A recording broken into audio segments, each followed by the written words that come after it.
What's going on, everyone? Thanks so much for tuning in to another episode of the Ducks Dish podcast. I'm your host, Max Torres with ScoopDuck on 3, coming to you live on a Wednesday, August 21st, 2024, just 10 days away from the start of the Oregon football season. And joining me on today's episode is ScoopDuck owner and publisher, Justin Hopkins. Justin, how we doing? So far, so good. We're joining the podcast, and there's some, big news kind of hitting the media waves, and there's football in the air, and all kinds of things that are nice and easy for us to write about. We love it when there are things to talk about, and we don't have to scrape together stories. So it's a fun time. We're at that part of the year, Justin, and we couldn't be happier. So that's why you should come see us at ScoopDuck.com for the best in Oregon football and recruiting. And big news to start off today's show, Justin, that you alluded to, Bo Nix.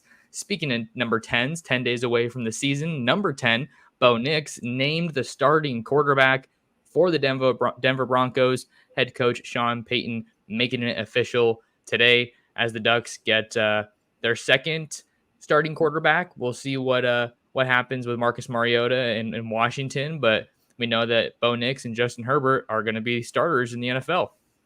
Yeah, pretty awesome to see that for Bo Nix. I think obviously when you put that kind of draft capital into a guy, obviously taking him early in the draft, first round, I think that the Broncos I don't follow the Broncos regularly. I don't really follow a ton of the NFL regularly. I follow the players that I draft on my fantasy football teams.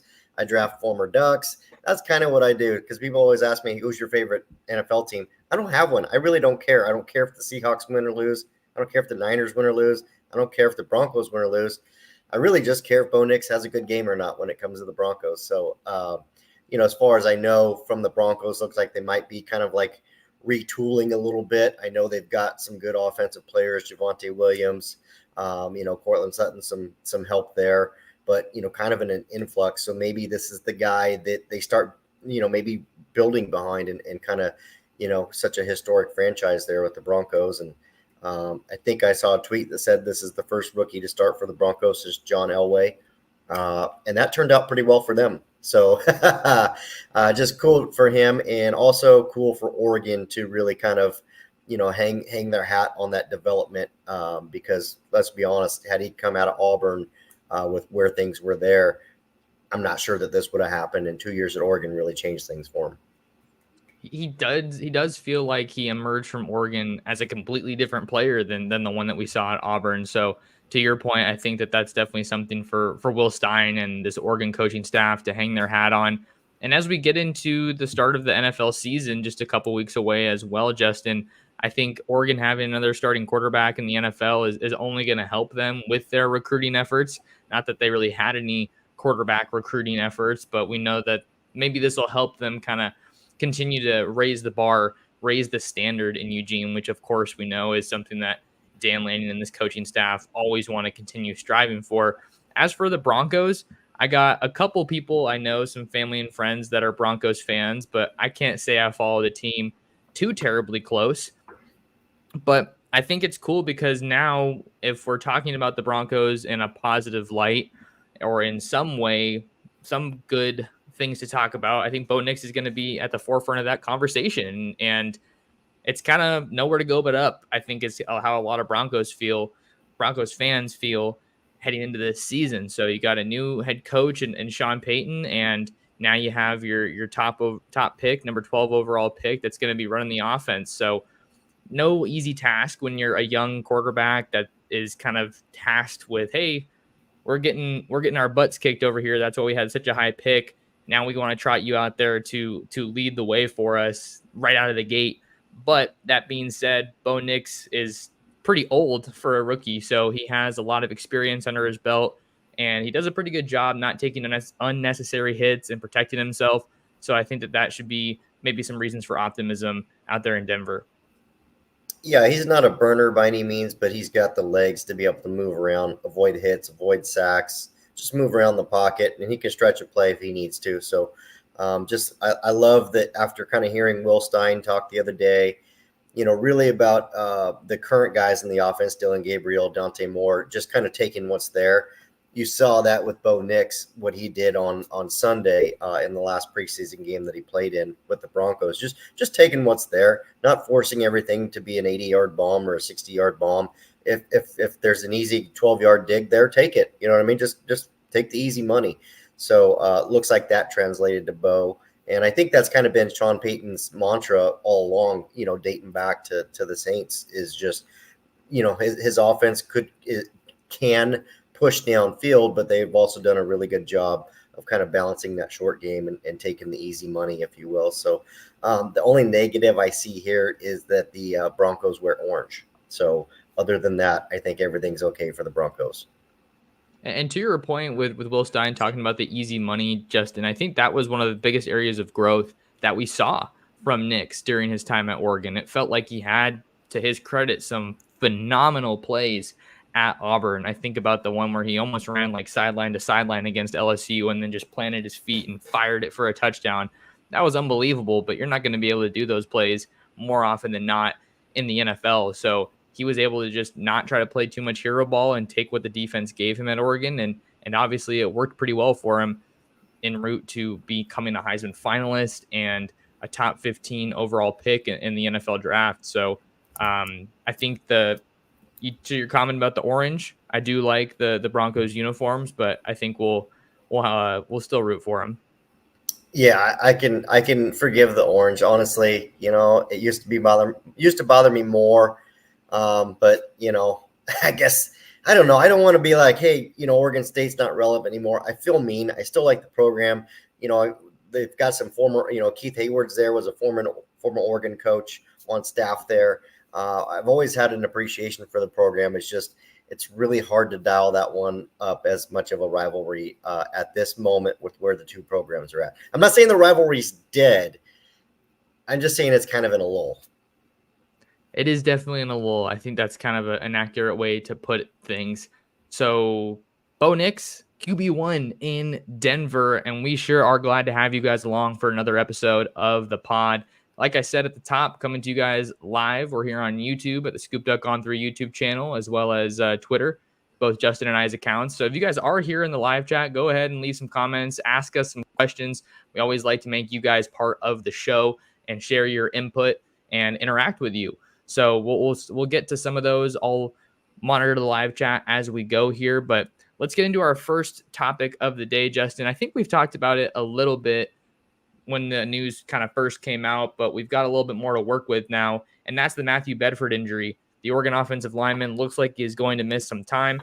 Dan Lanning confirmed that over the weekend, and he basically said, to paraphrase here, he's going to be down, he's going to miss some time, but it doesn't look like it's so severe an injury that he's going to be out for the whole season, because he's going to come back and play for a bit. Now they have to go about navigating, how do you replace Bedford's absence, because offensive guard was one of those spots where they were going to have a new starter following the departure of Stephen Jones from last season. Stephen Jones, as well as, I am completely having a brain fart, I know Poncho played some guard last year too. And then you also have Marcus Harper at left guard, but you have some attrition there. You got to bring some players in. I think the Matthew Bedford injury certainly isn't ideal, but you do have some depth on the interior of the offensive line that you can turn to. And I think this has opened an interesting conversation when it comes to center and guard, because there's an Oregon player that we maybe aren't talking about quite enough that sounds like he's getting some reps in that competition on the interior. Yeah, this is exactly why you cross train, and that's not something that is new to Oregon fans. That's not something that's specific to Dan Lanning. We heard a lot about that with Mario Cristobal and Alex Mirabal when they were here at Oregon, and they would talk about how they would cross train some of their interior guys to be able to be pushed out or possibly play at center, because you just never know in a game. You have to be able to get these guys out there and have to feel some level of comfort with them out there. For sure, you want your 5 starters out there. There's no question that's your best 5. You'd love to have them out there all game, every play. That's not college football, and that's not going to be college football this season. So I think to that point, we've heard about Charlie Pickard a lot already. Basically what he's been able to do with his skill set is play some at center, whether it's all the snaps or they're just getting him more reps now because Oregon feels very comfortable with Poncho in there, and this is the next guy up. that's been able to push Poncho out to guard, which just keep moving these guys around. So next thing you know, Marcus Harper might be able to bounce out. Nishad Struthers in there. Those guys are certainly getting a lot of work. I think Struther was the one that you were thinking of that the name didn't come out. And you've got experience. You've got guys that have transferred in. Of course, the Matthew Bedford injury does hurt. Great player, was, really looking to lock down one of those interior spots. But personally, I'd be kind of shocked if we see Struther in September or October. So I think you're moving forward and planning without him for at least a couple months if you're Oregon. To me, and Michael Bennett's asking a question here, are we overreacting about the OL depth? Overreacting, excuse me. I don't think that we're overreacting. There are concerns about the depth of the offensive line. For me personally, my personal concerns about the depth is at tackle specifically. I worry about some of these guys, even though they'll cross-train. So maybe Marcus Harper bounces out. Whatever the case might be, I get really concerned about these guys moving out to tackle. Should anything happen to Connerly or Cornelius, knock on wood here, okay? We don't want that to happen. No team wants that to happen. No doubt your first-string tackles are likely better than your second-string tackles.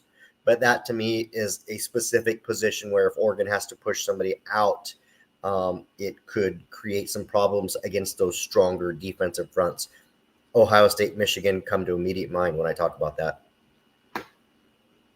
Yeah, I agree with you too, Justin. I think that Oregon's depth is a bit stronger on the interior versus the tackles on the outside. But the thing that interests me about this kind of kerfluffle, that's not the right word for it, but the first one that came to mind, this situation that Oregon finds themselves in along the offensive line. You talked about Pickard and how he's been able to rep at center for a bit. I think that's an awesome story for him, coming in as a former walk-on out of Portland, Jesuit high school. It's great to see that. But it also sounds like with him kind of, I don't know if emerging is the right word, but showing at the very least that he can, maybe be a solution for them or a stopgap of sorts at center. That's a great development because now you have the flexibility, which is huge, to maybe have Poncho kick out a little bit to that right guard spot. And I think that so much of the discussion around Poncho this offseason has been he's Oregon's next starting center. He's taken over for JPJ. This is someone who was named a freshman All-American by a couple of different outlets.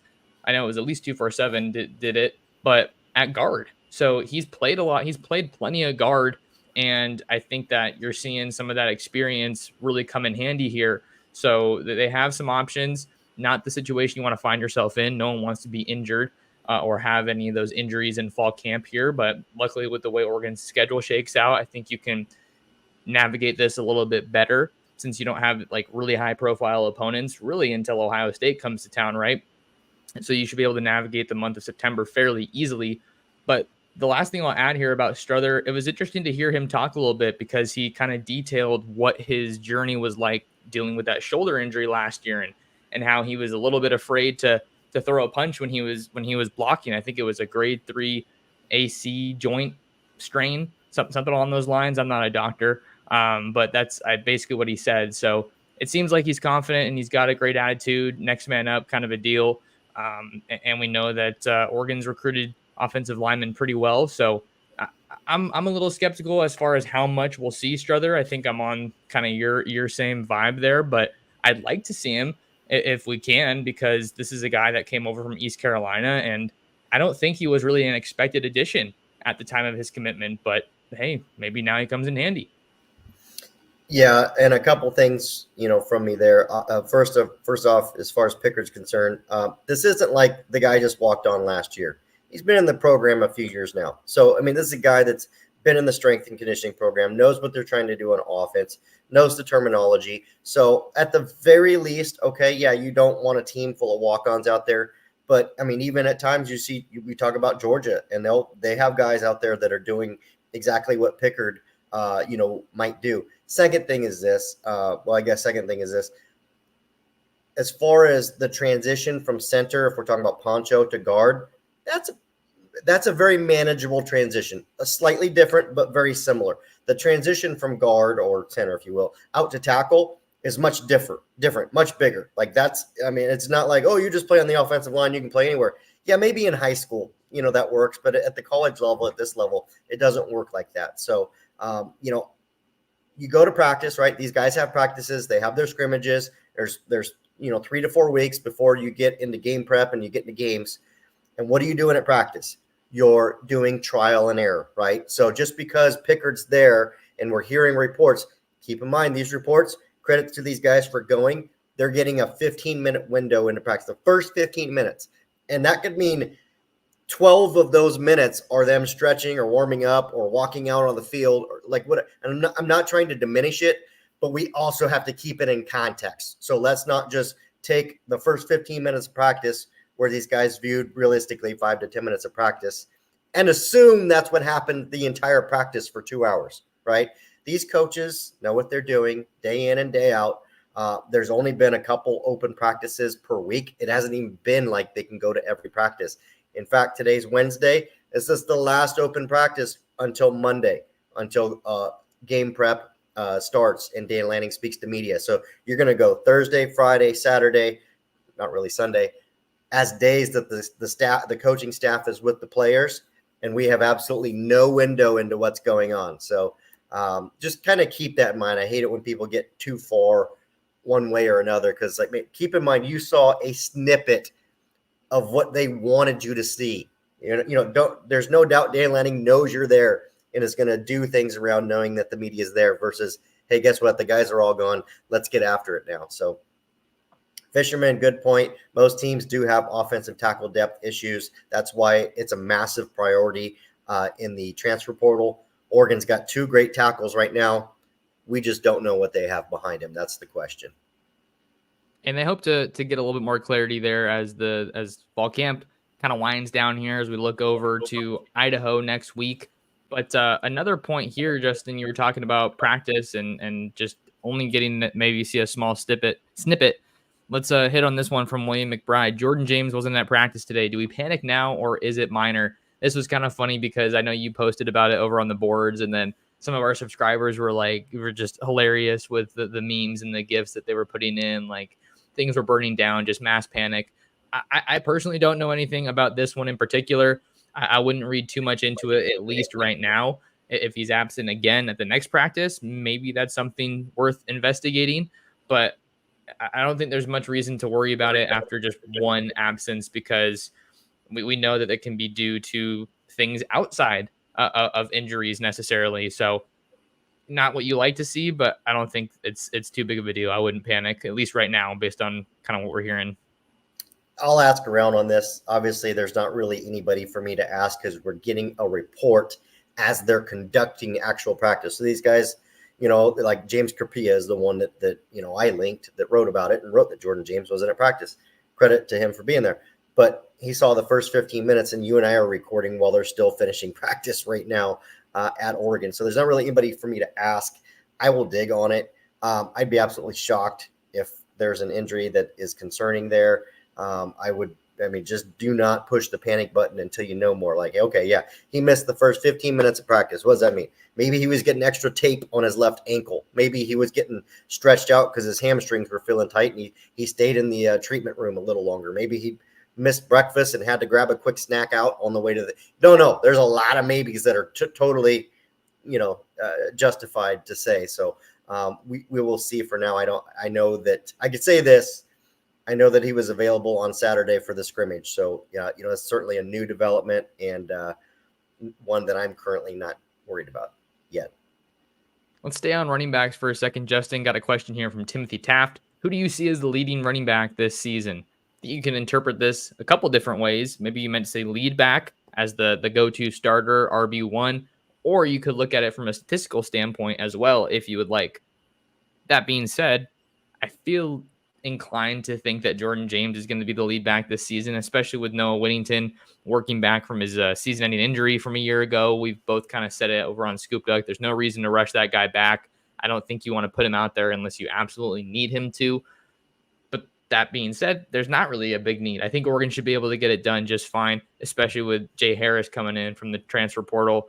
But maybe when the season's all said and done, these guys, Noah Whittington and Jordan James, are a little bit closer from a statistical standpoint than some people are thinking. But as I was saying that, I was thinking about, well, if he's going to miss some time or maybe be held out, maybe Jordan James is able to build a little bit of a lead there statistically. Great question, Timothy. I like the question. And I like all these questions because it's not anything you and I would think about. But yeah, which way do you take this, right? Who has the most rushing yards? Is that what you mean by leader? Is who's the guy that starts the most games? Is that the leader? I see this as kind of like a tale of 3 seasons. First off, Jordan James and Noah Whittington are 1A and 1B. Assuming both are healthy, let's assume a competitive game is coming. Ohio State, October 12th, both are healthy, not nicked up at all. You'll see a heavy dose of both. They do things differently. They will be used in those packages differently. Jordan James is really a very dynamic back. I think he'll probably end up leading the team in rush yards. But it wouldn't surprise me if Noah Whittington has the combined yards at the end of the year, meaning he would have receiving and rushing yards because he's very dynamic in that regard. He's also a big play guy. So I think this also, Timothy, is a great question. Again, I think we see a ton of Jay Harris in September, like getting him up to speed, letting him take some of those hits, letting Jordan James stay healthy, not take as much impact, letting Noah Whittington kind of work his way slowly back in and making sure he's totally good to go. Longer season, you're going to need those guys in December and January. You want them in December and January, so you're going to ease them in the easy September games. So I think we see a ton of Jay Harris. He probably leads the team in rushing coming out of the month of September. Wouldn't surprise me. And then you'll see kind of that 3-headed monster maybe moving forward from there, based on what they see defensively and what they're kind of needing to do. So hope that answers some of that. And if they do want to manage the load a little bit for Noah Whittington, Justin, maybe we see some Jaden Lamar too. That guy looks like he was impressive in some of his limited action last year, but I really like watching him play. So maybe we'll see a little bit of Jaden Lamar as well. But we're coming to you guys on Wednesday. Really appreciate you being here for the show. Want to give a quick shout out to one of our sponsors. That is Ranchito Grill in Springfield. Not sure what your guys' plans are tonight, but head on over to Ranchito Grill at 1537 Mohawk Boulevard. You got to try their homemade tortillas. They got great food, a great environment, and they will take care of you. Say what's up to my guy, Ruben, who's here in the chat, and let him know that Max Torres sent you. We love Ranchito Grill. Big shout out to my guy Ruben out there in Springfield. Justin, let's stay on a little bit more of fall camp talk and hit on one of your stories that you wrote today, examining a key position battle in fall camp for the Ducks. Going over to the defensive side of the ball, cornerback 2, Jabbar Muhammad, the Washington transfer corner. Looks like he's probably got that CB1 spot locked down, but the depth behind him isn't unsure. We just don't know who is going to be there necessarily. There's no shortage of talent at cornerback. I quote tweeted your tweet and I said, this is the deepest Oregon's cornerback room has been in quite some time. You got UTSA transfer Cam Alexander, who's also in the mix. Dante Manning, a longtime veteran who's been around the Oregon program for a long time. What do you think about that battle? I think it's a great battle. So, when you have great battles like that, and we could rattle off 4 or 5, probably potentially even 6 names that have a viable shot or that you would feel comfortable putting out there. And the one thing that does is it elevates that room. It makes them all better because any slip up, any day off, any cheat day in the weight room, they're going to get quote unquote punished for, right? And by punished, I mean, they're going to get pushed down the depth chart. So, kind of the forgotten man here is Nico Reed, right? Was a transfer last year for Oregon. So this is his second year as a transfer with the Ducks, coming over from Colorado. And last year he was solid when they needed him, right? And I know that's not a ton of praise, but it wasn't a guy where you're like, okay, he's totally getting gobbled up, not really making a ton of plays. So, I mean, that's how you weigh a corner, right? It's usually not how many pass deflections they've gotten or how many interceptions. Okay, it's how many times has the ball been thrown at them. And that's one of your best barometers of how well a cornerback's been doing.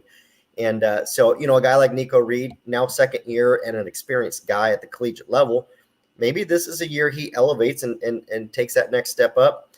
Cam Alexander is a guy that comes in with a lot of accolades, obviously transferring, I believe it was Sam Houston State, to where he went to UTSA for a year. And when he got to UTSA for just that 1 year, obviously did some big things. He was their defensive MVP in the Frisco Bowl, that they played in. So it looks like he had a strong finish there. we haven't even talked about Sion Lalula, who joined the team as a JUCO product. Now, a little bit more refined than a high school guy maybe, but still a step down because you're talking about JUCO. But he's 6'4", 190-ish, 195 pounds or whatever. You put Jabbar Muhammad's around 6'2", and you put a 6'4" guy on the other side. That's a lot of length at corner. So a lot of ways they can go. My final thought on that is this: no matter who they trot out as CB2 against Idaho, we're going to see them all. They'll all get lots of time. I would doubt we see Jabbar Muhammad for very long, so that will really give us a huge window to probably see two guys out there that they're evaluating or we're evaluating for that position in that first week's game. They got a lot of options there at cornerback for Chris Hampton and Rashad Wadood. Nico Reed, when I think about Nico Reed, I think of the big sack that he got in the Pac-12 title game on Michael Penix. That was a really big play. And that was a game where we really saw Oregon's cornerback depth tested, because I think Kyrie Jackson got a little bit banged up in that game and had to come out a little bit. But for Dante Manning, I think you're just asking yourself, when is that switch going to flip? Because this is the last year you got if you're Dante Manning. And I think that there's part of me that is a little bit hesitant to say I think it's going to happen. But I've also had some conversations that lead me to think that it could happen, where I'm being told, he's kind of carrying himself differently, really seems locked in. We know he has all the athletic tools in the world, but at a position like corner, that's only going to help you so much. You got to have it between the ears and be able to execute your technique and be someone that the quarterback doesn't pick on, to your point that you were making. So there's a lot of really good options there. I think this could be one of Oregon's best secondaries probably since 2019, Justin. I think that's something realistic to say. I think we still have some question marks or some unknowns as far as how these transfers ultimately gel and how they all play as a unit. But on paper, this is a loaded secondary, and I think that they could do some special things this year. Yeah, our questions at CB2 are good questions. It's not like, oh, crap, who's the best of the worst? It's, okay, who's going to be the guy? And you can make a case for all of them, and you could for Dante Manning. And like I said when I started out, maybe all of this competition for that position or that position group has made it kind of click for Dante Manning. Maybe it's kind of been like, oh, I'm not ready, I'm not the guy, or whatever, I'm not being pushed. He's being pushed now, and maybe that's what's making the difference. So, yeah, I feel like no matter who it is, Oregon will be in good shape. Obviously Jabbar Muhammad's an elite guy, probably an NFL first rounder, probably no worse than an NFL second rounder. So that's an elite talent. You don't need two first rounders out there. It would be nice, but you don't need two first rounders out there to win the game. You need that guy, and then you need somebody who's pretty good to cover the other side of the field. The other thing that we can talk about here, Justin, real quick, since we're talking corner, we got to get a little glimpse of Roderick Pleasant's journey at Oregon in the latest episode of That Team Out West, which was released on Tuesday across all of the Oregon social media accounts. And we got to see how he's doing managing track and football. He's someone that I think he's not in the mix for CB2. I just think he's a little younger and hasn't played necessarily enough ball to be in the mix there, but he could be someone that we see as that CB3, maybe CB4, depending on what the package is.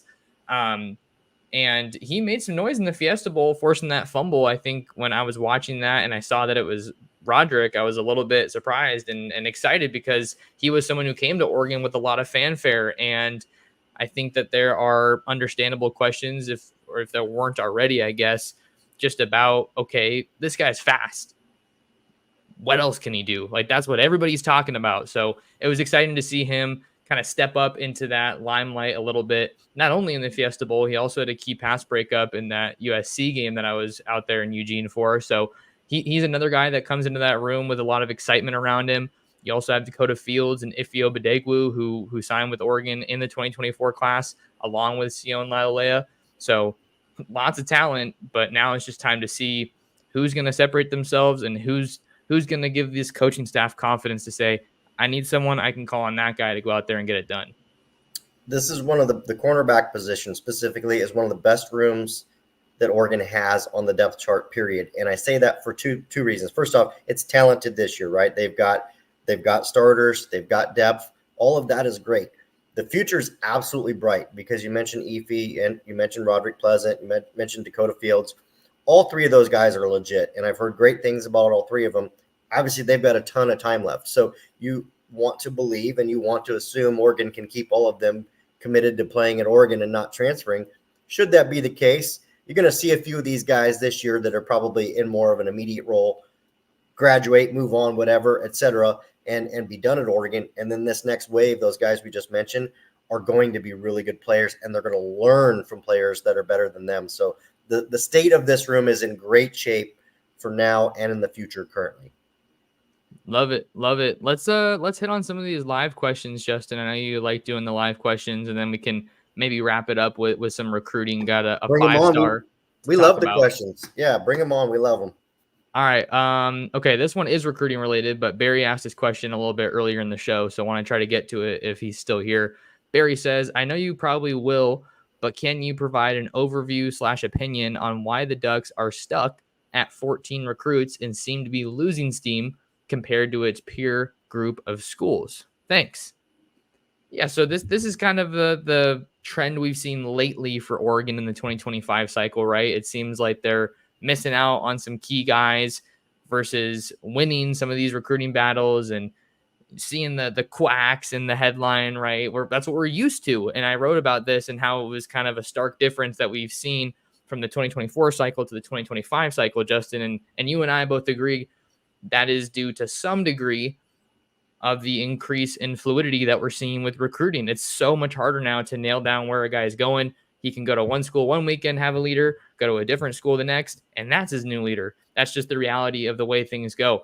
But I think another part of this, to Barry's question, I think that you're not necessarily stuck at 14, but you also have to look at that. You can look at that as look at this solid group of guys that we already have in the fold if you're Oregon, and you have 3 5-stars, some of the best receivers in the country, some really good DBs, but maybe it's just showing, hey, you're going to have to go into some pretty heavy recruiting battles to get some great linebackers, to flesh out the rest of that offensive line haul. And this is maybe one of the most important ones to get the interior of that D line figured out, because you got some edge rushers, but I think you need some big, nasty guys in the middle now.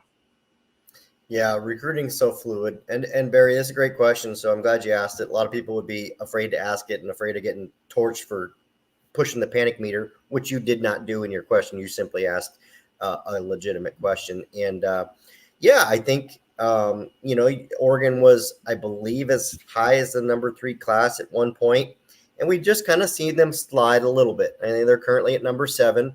Not a major slide. That's not a reason to panic, but yeah, it has been a little bit of a slide. You're right. Obviously, lose Deson Brame, lose Sharma to Texas. Those ones sting a little bit. I think you were, if you were an Oregon fan, you were hopeful to maybe see, DJ Pickett commit to Oregon, or the latest we're hearing, Jonah Williams, probably going to be tough for Oregon to get at this point. So some of those guys maybe haven't gone Oregon's way. We've talked about this already. I talked about it again. I think this is simply stage 1 of the recruiting calendar for 2025. You're going to revamp your board. You're going to see kind of who went where, what's next, which coaches are on the hot seat to start the season, because that is a thing. Lincoln Riley's on there as a betting favorite. Mario Cristobal's on there as a betting favorite. I think the number 1 coach on there is Billy Napier at Florida as the betting favorite to be fired. We haven't even played a game yet. We haven't played a single college football game, and we have betting odds on the hot seat because it's going to happen. So I think if you're Oregon, you pay attention to that. You look at where some of these guys committed to, and then you go back to the table. And what I mean by go back to the table, it's pretty much a dealing table. Like you're at the car dealership. Like, hey, okay, this is my best and final. No, really, this is my best and final. I'm going to go get my manager from in here, and he's going to make my best and final offer for me. Hang on, I'll be all right. That's seriously what we're doing, okay? And I'm not saying every decision is based on NAL. It's not, but it is a factor. I think whatever some of these guys got from their certain schools or the offers made, there will be new offers, maybe not even just from Oregon later on down the line. So Oregon's remained very patient. That's something they've done so far. I think they'll continue to do.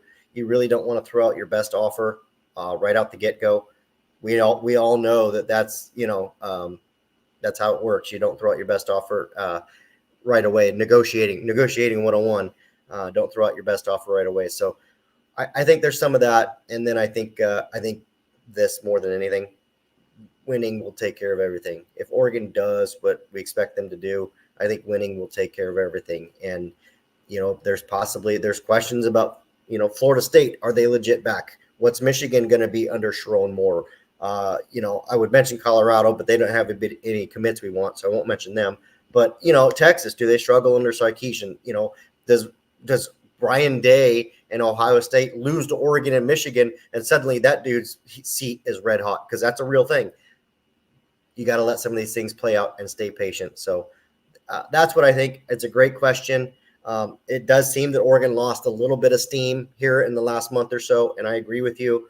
I think they kind of pivoted and started building on that 26 class because there's been 3 or 4 commits in the last 3 or 4 weeks, and have said, hey, we'll circle back on these guys, in October, November, and see where we're at. So that's a long answer, but that's the answer I got.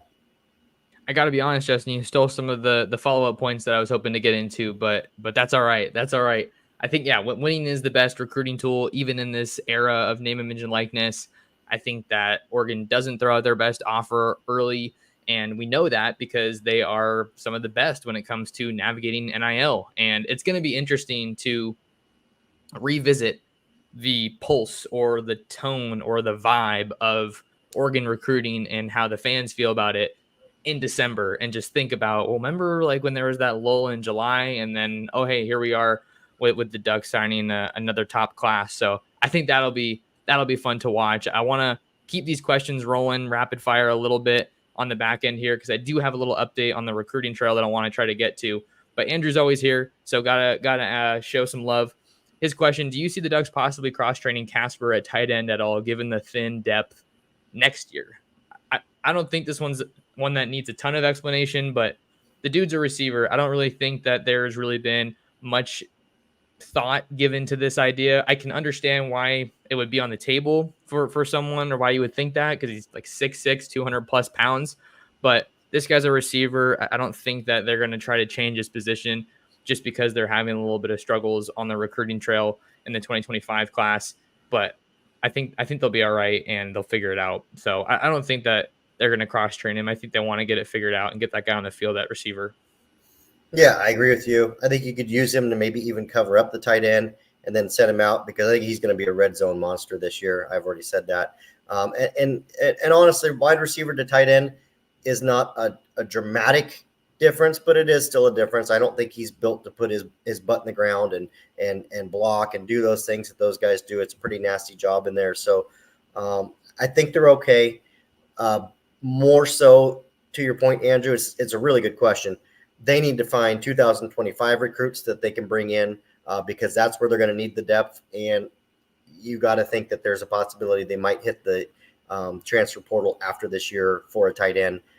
I think they're fine this year. They're good. But after this year, they could need some help for sure. Appreciate the question there, Andrew. Next one comes from our guy, Micah Time, also a frequent listener and viewer of the show. So appreciate you, Micah. Kind of going back to some offensive line here. Would you say we're thin or inexperienced at the O-line positions? I'd go with inexperienced, but I could be wrong. Yeah, I think a little bit of both, but I'm going to tell you why. I think the inexperienced part makes sense. You have a lot of guys on this projected starting line who have played a lot of ball, so you're just naturally going to have guys that are experienced, and then their replacements, since they haven't maybe played that much ball, or their backups, they're going to come off as inexperienced just because they haven't needed to see the field. But that being said, I think Ali Terry is a terrific recruiter. Huge fan of the hire. I'm not going to say anything negative about the guy. But if you're looking at the 23 class, that last one that Adrian Clem recruited, it was a little bit underwhelming. So I think that you could, and most Oregon fans probably do, expect a bit of a higher caliber of talent there on the offensive line. But the Ducks did have some pretty solid additions in the 24 class, with Big Shaq McRoy being the headliner there. Yeah, I think you can hear my dog barking, I'm sure. I think Oregon is thin at tackle and inexperienced at guard. So I think it's a two-part answer to your question. So That's kind of how I see it. And I agree. The offensive line recruiting, whether it's been Alik Terry or Adrian Clem, has not been on the level of defensive line recruiting. And I do think that they need to get those two a little closer together moving forward. All right, one more question here, Justin, and then we'll get to our last recruiting update. So maybe like 5 more minutes, if that's all right with you. Yeah, no, I'm good. All right, that one guy tuning in on Twitter/X asks, "How are you taking all the hype around Oregon this season?" Which is a great question because I think it's fun to kind of see how we manage it based on our ends as members of the media and everything. Oregon debuted at number 3 in the AP poll. I don't remember what year it would date back to, but that's their highest preseason ranking in the time that I've been on this beat covering the Ducks. I think that on the one hand, I think you kind of pump the brakes a little bit just because we've seen a lot of hype before. And you just look at how last season kind of shook out with some of those big time games. It's no secret Oregon had to show up and win those games against Washington to ultimately get where they want to go, where they think they can go, and where I think they are capable of getting. They didn't win. They didn't win those games that they needed to. But at the same time, we got to be honest with ourselves here. Look at this phenomenal roster that the Ducks have assembled, the most talented roster likely in program history. You got a coach that is all in, something that Oregon has never had in my time covering the Ducks. Look at Mario Cristobal and Willie Taggart. I think Dan Lanning doubling down is a huge difference maker, and he has just continued, I think, to get better as a coach year over year. Yeah, I mean, I'm taking the hype with excitement.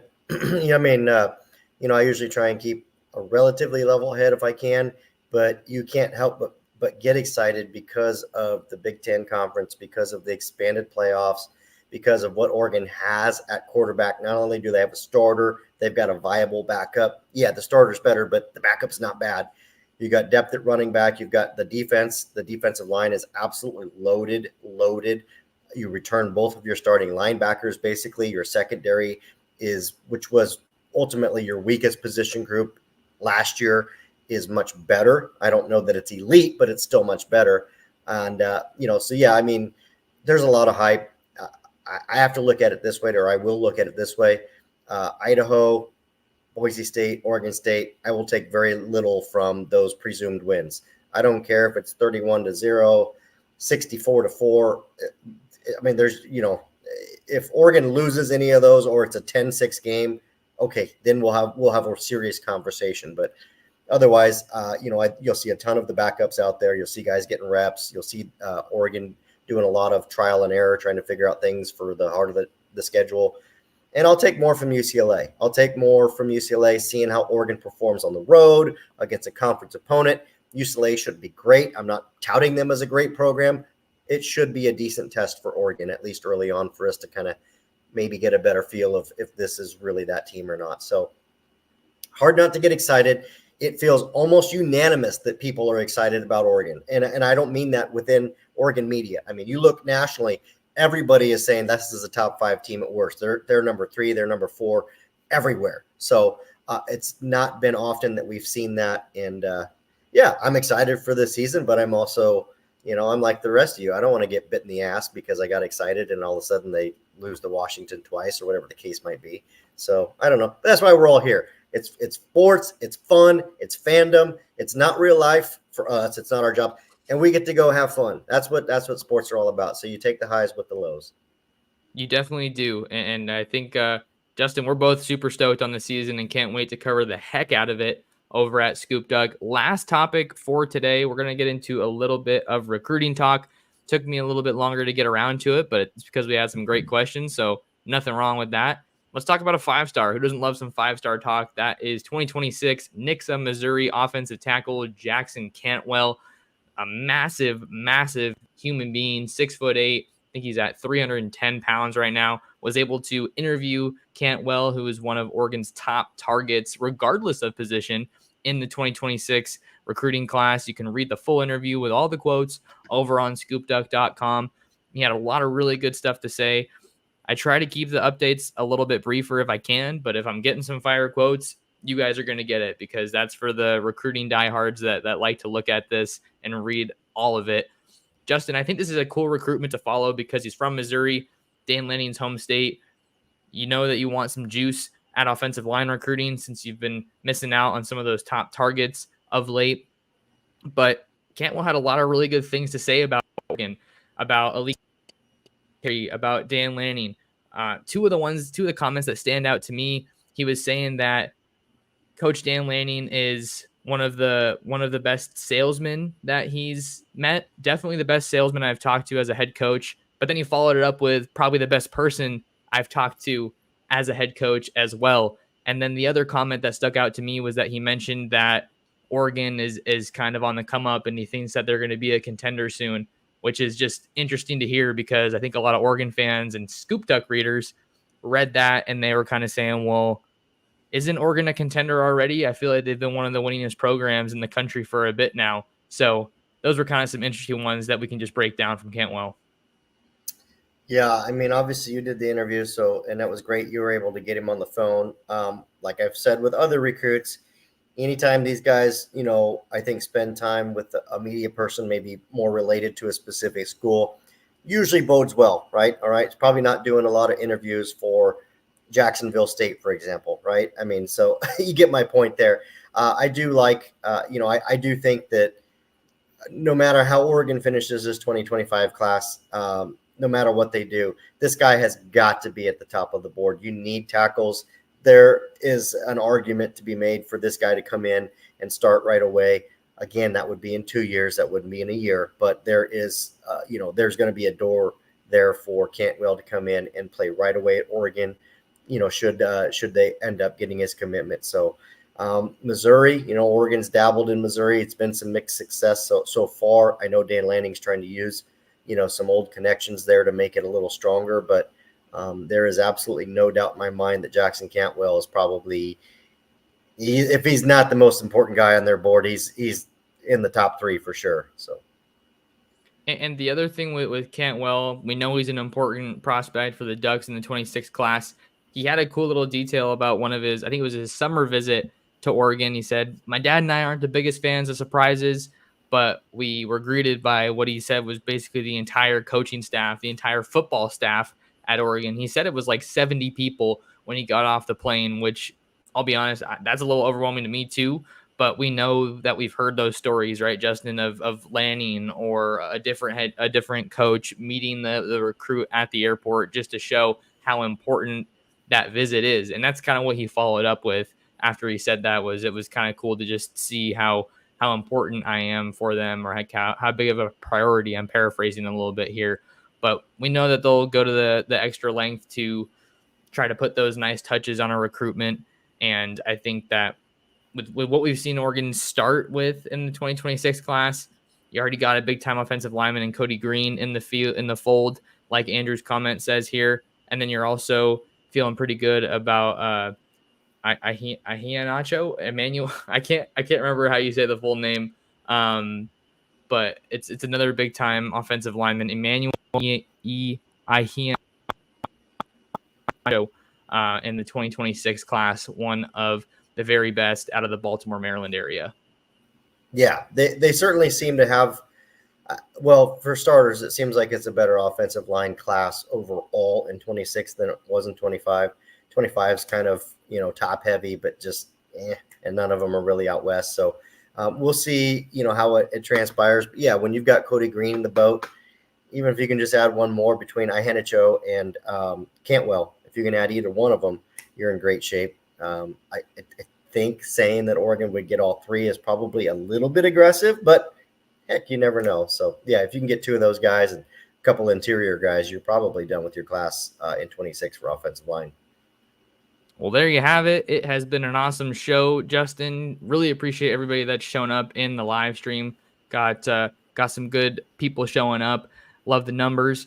But I think that'll do it for Justin and I, you guys, on today's episode of the pod. Make sure you guys find more of Justin on Twitter/X at JHopkinsSD. You can follow me on any social media platform at mtorresports. Subscribe to the ScoopDuck On 3 YouTube channel, and come check us out at ScoopDuck.com for the best in Oregon football recruiting. But Until next time, thank you to Justin for coming on, and thank you to all you guys for taking some time out of your day to talk some football with us. We'll see you in the next episode of the Ducks Dish Podcast.